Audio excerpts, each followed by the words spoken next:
Welcome to stock market learnings. इस video में बात करेंगे बैंक निफ्टी के बारे में, साथ ही इससे रिलेटेड स्टॉक के बारे में बताएंगे। अगर आप हमसे जुड़ना चाहते हैं तो हमारा व्हाट्सएप लिंक आपको डिस्क्रिप्शन में मिल जाएगा। हमारे साथ जुड़ने पर आपको स्टॉक्स, बैंक निफ्टी, निफ्टी की कैश, ऑप्शन, फ्यूचर की फ्री ट्रेडिंग कॉल दी जाती है। अगर आप लाइव ट्रेडिंग फैसिलिटी लेना चाहते हैं तो इसके लिए भी आप व्हाट्सएप कर सकते हैं। वीडियो को स्टार्ट करने से पहले प्लीज हमारे चैनल को सब्सक्राइब कीजिए, साथ ही बेल आइकन को दबा लीजिएगा ताकि आने वाले वीडियो के नोटिफिकेशन आपको मिलते रहें। बैंक निफ्टी का ये वन डे टाइम फ्रेम का चार्ट है। वन डे टाइम फ्रेम के चार्ट में मैंने आपको बताया है कि मतलब जो ये वन डे टाइम फ्रेम का जो चार्ट होता है उसका जो लेवल मैंने स्विंग ट्रेडिंग के लिए आपको बताया हुआ है कि वो है 35,500 का लेवल, और नीचे की साइड में है मतलब ये वाला लेवल 34 ये वाला मैंने आपको बताया भी था कि 34,800 का एक लेवल है। उस लेवल को आपको नीचे की साइड में आपको ध्यान में रखना है। स्विंग ट्रेडिंग की बात कर रहा हूँ मैं, इंट्राडे की बात ही नहीं कर रहा हूँ, ठीक है। स्विंग ट्रेडिंग में क्या होता है कि अगर आप 2 या 3 दिन के लिए लेके चलते हैं तो डेफिनेटली आप उन लेवल को अगर ध्यान में रखेंगे तो डेफिनेटली आप प्रॉफिटेबल रहेंगे।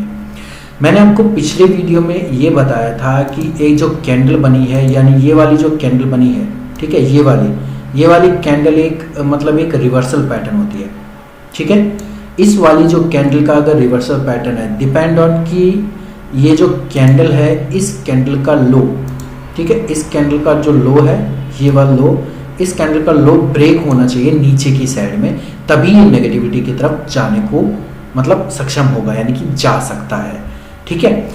अब इसने लो को भी ब्रेक कर दिया और नीचे की साइड में ब्रेक करने के बाद क्लोजिंग भी दी है, ठीक है। अब कंफर्मेशन कैसे होगा?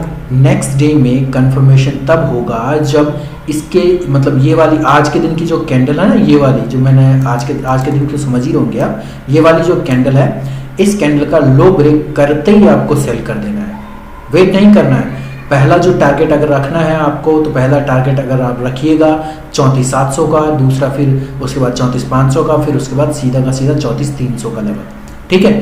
200 पॉइंट के आप टारगेट रख सकते हैं मतलब नेक्स्ट डे के लिए।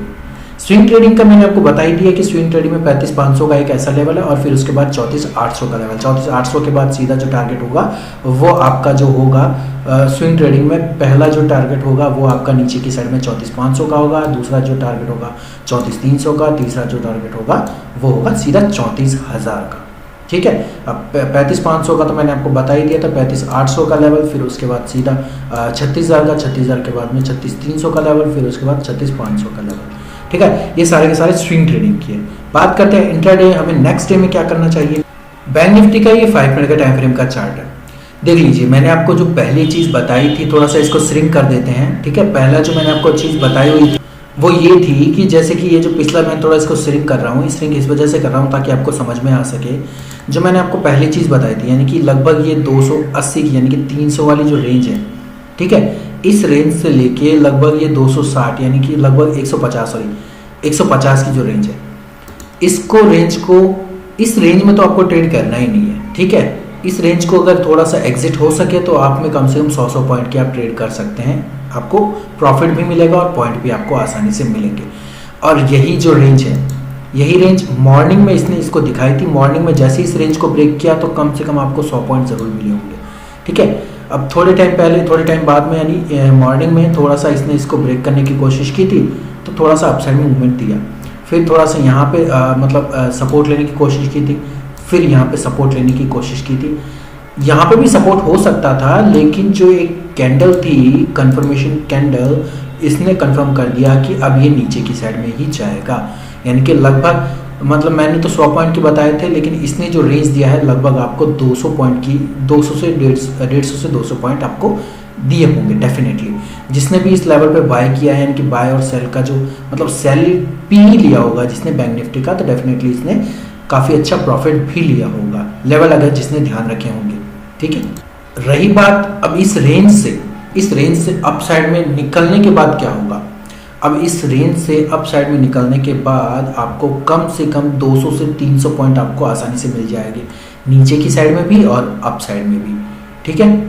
अब अप साइड में आपको कैसे मिलेंगे? अप साइड में ये रेंज यानी कि 35,300 की जो रेंज है, 35,300 से 350 की जो रेंज है उसको ब्रेक करना पड़ेगा, सीधा 450 से 500 तक की रेंज आपको मिल जाएगी, ठीक है। अप साइड की बात कर रहा हूँ। अब डाउन साइड में क्या था, डाउन साइड में जैसे इस रेंज को इसने ब्रेक किया, ठीक है, बट कंफर्मेशन तो होना चाहिए कि हाँ इसने ब्रेक किया है, फिर उसके बाद प्रॉफिट दिया। ये वाली जो कैंडल थी जो मैंने आपको बताया कंफर्मेशन दिया, ये वाली कैंडल ने कंफर्म दिया, फिर उसके बाद यहाँ से इसी लेवल से यानी कि जो ये 3500 का जो एक लेवल था ना, इस लेवल को जैसे ही ब्रेक किया इसने धड़ाम से काफ़ी देर मतलब सीधा का सीधा 35,000 पे आया, फिर 35,000 से सीधा 900 तक गया, यानी कि ओवरऑल देखा जाए तो 250 पॉइंट यहाँ से इसी लेवल से मिले थे आपको। ठीक है, तो लेवल तो आपको ये मिल गए, प्रॉफिट भी मिल गया होगा आपको अच्छा खासा अगर आपने चेक किया होगा तो। अब रेंज के बारे में बात कर, लेकिन नेक्स्ट डे की जो रेंज होगी वो कौन सी रेंज हो सकती है। अब रही बात रेजिस्टेंस की, रेजिस्टेंस तो आपको पता चल ही गया होगा कौन सा है कौन सा नहीं है। रेजिस्टेंस तो यही वाला है जो मैंने आपको इसका लो बताया था, ये वाला रेजिस्टेंस आपको 3550 का ही रखना है। और मैं आपको एक और चीज़ बता देता हूँ कि 34,946 जो क्लोजिंग दी है वो चार्ट में दी है। ठीक है, वो ये जो क्लोजिंग देख रहे हैं ना आप, ये वाली क्लोजिंग ये सिर्फ चार्ट की क्लोजिंग है। ठीक है, नॉर्मली क्लोजिंग अगर आप प्राइस बैंड पे देखेंगे तो प्राइस बैंड पे इसकी जो क्लोजिंग है वो 35,045 है, यानी इस लेवल पे। ठीक है, कौन से लेवल पे? इस लेवल पे है, यानी कि 3550 का जो एक लेवल है वो लेवल आपको थोड़ा सा देखो, मैं इस रेंज के हिसाब से तो 3550 आपका रेजिस्टेंस बनेगा, और दूसरी वाली जो रेंज है जो मैंने आपको बताई है 3550 वाली, तो और उसकी जो रेंज बनेगी वो ये वाली रेंज बनेगी आपकी 35,150 वाली। ठीक है, 35,150 वाली जो रेंज है वो उसका रेजिस्टेंस बनेगा। आप पहले ही क्लियर कीजिए, क्योंकि ये जो पॉइंट ऑफ व्यू है 100 पॉइंट की रेंज है, चार्ट में क्लोजिंग और प्राइस बैंड पे जो क्लोजिंग है वो 100 पॉइंट का अंतर है।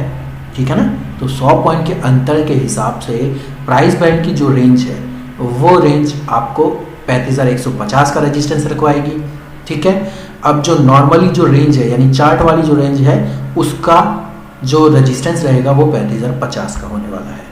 ठीक है, सपोर्ट तो फिर आपको वही वाला रखना है 34,900 का, दोनों का ही सपोर्ट 34,900 का ही रखना है। ठीक है, सपोर्ट आपको रखना है 34,900 का लेवल। ठीक है, समझ में आ गया होगा तो बिल्कुल अच्छी तरह समझ में आ गया होगा। अगर नहीं समझ सकते अब इससे ज़्यादा तो मैं आपको क्या समझाऊँ, लेवल मैंने आपको बता ही दिए हैं अप साइड और डाउन साइड के। और हाँ, ट्रेंड जो रहने वाला है नेक्स्ट डे का वो आपका नेगेटिव ही है, पॉजिटिव नहीं है। गलती से भी पॉजिटिव की तरफ मत जाइएगा, नेगेटिव ही रहने वाला है। बात कर लेते हैं अब इससे रिलेटेड स्टॉक के बारे में। स्टॉक रहेगा हमारा HDFC बैंक का। ठीक है, HDFC बैंक का जो स्टॉक है 1 डे टाइम फ्रेम का चार्ट है ये। ठीक है, इसको थोड़ा सा अपसाइड मूवमेंट करें, क्योंकि क्या हो रहा है कि 1460 से लेके 1420 यानी कि ओवरऑल ये जो 20 पॉइंट की जो रेंज है ना, 14,060 से लेके 1440 यानी कि ये जो 20 पॉइंट की रेंज है बहुत ही कंफ्यूजन वाली रेंज है। इस रेंज में आप ट्रेड ना करें तो बेहतर है, क्योंकि क्या होगा कि 14,800 सपोर्ट लेगी, रेजिस्टेंस लेगी, फिर 1440 से फिर सपोर्ट लेगी, फिर वापस अप साइड में जाएगी, थोड़ा सा 1460 को अप साइड में ब्रेक करके फिर वापस नीचे की साइड में आएगी। तो करना क्या है आपको, करना ये है मतलब 2 या 3 दिन के लिए आपको ये ध्यान रखना है कि जो अपर रेंज है वो रेंज रहेगी आपकी ये वाली। ठीक है, मतलब जो 1460 वाली जो रेंज है वो अपर रेंज है। जब तक इसमें क्लोजिंग देती नहीं है अप साइड में HDFC बैंक, आपको बाय नहीं करना है। क्लोजिंग नीचे की साइड में 1440 को अगर दे देती है तब तक आपको सेल नहीं करना है। ठीक है, 2 या 3 दिन की जो रेंज रहेगी वो यही रहेगी कि 1460 को अप साइड में ब्रेक करना है, 1440 को नीचे की साइड में ब्रेक करेगा तो आपको सेल करना है। ठीक है, 1440 को नीचे की साइड में ब्रेक करेगा सेल करना है, 1460 को अप साइड में ब्रेक करेगा तो बाय करना है। रेंज आपको बता दी गई है, इसी रेंज में आपको ट्रेड नहीं करना है। ये जो रेंज बता रहा हूँ ना मैं, इस रेंज में तो गलती से भी आप ट्रेड ना करेंगे तो बेहतर होगा आपके लिए, क्योंकि आपकी जो रेंज है वो फंसाने वाली रेंज है, ये 20 पॉइंट की जो रेंज है। ठीक है, तो लेवल मैंने आपको बता दिए हैं, ट्रेड आपको करना है, कॉल और पुट आपको लेना है। ठीक है, प्रॉफिट आपका होगा, चीज़ें आपको ध्यान में रखनी है, लेवल भी आपको ध्यान में रखना है। ठीक है, ये चीज़ें अगर आप ध्यान में रखेंगे तो डेफिनेटली प्रॉफिटेबल रहेंगे। वीडियो अगर आपको अच्छा लगा वीडियो को लाइक कीजिए, चैनल को सब्सक्राइब कीजिए, साथ ही बेल आइकन को दबा लीजिए ताकि आने वाले वीडियो के नोटिफिकेशन भी आपको मिलते रहें। धन्यवाद।